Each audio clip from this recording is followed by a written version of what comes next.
Hi, my name is Taylor Holdridge, Tay, and I am a junior at Lowell High School. I always knew who Jesus was. I never really questioned who he was. I just thought really deeply, even at a young age, about spiritual stuff, like who Jesus was to me personally. Because I was a deep thinker, even at a young age, I didn't know how to process some of the deep thoughts that I had, not knowing how to communicate what I was thinking. A lot of deep thinking that I couldn't process, which led to kind of thinking about things that were fearful. When I was 5, my parents, they were leaving and they were in separate cars. And my dad left, and then my mom left with my sisters. And they both thought that they had me with them, but neither of them did, and I was left home alone, which was a really big factor to my story and what kind of changed my life at that point. I remember just being in the front of the house, looking out of our glass window, waiting for them to come back, just super scared. I started to become fearful and have a lot more anxiety than I did before that, because when I was little I was super free, super joyful. But when I was 10 in 4th grade, I started to become super fearful, and I never knew really what started that or what triggered that, but it had to do with going to sleep, just bedtime and nighttime in general. All my joy was stolen. Satan took all my joy.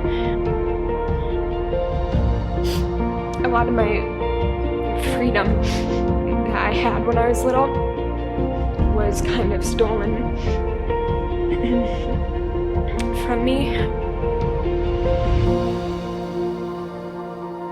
I remember just even when I would start feeling happy or start feeling joyful, I would realize that and be like, wait, that's not right, that's not what I'm feeling or supposed to be feeling, kind of thing.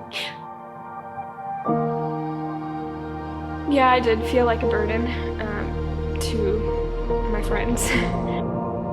Certain things that they knew I couldn't handle, so they just wouldn't do them, which I'm thankful for. But I also felt like they're missing out because of me, kind of thing. Something that really helped me was scripture. My parents gave me a little note card, journal thing that they would put verses in, or I would write verses in.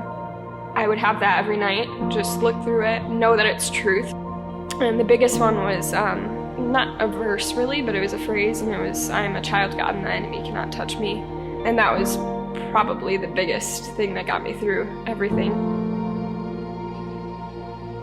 I feel like I was very aware of kind of what spiritual warfare was.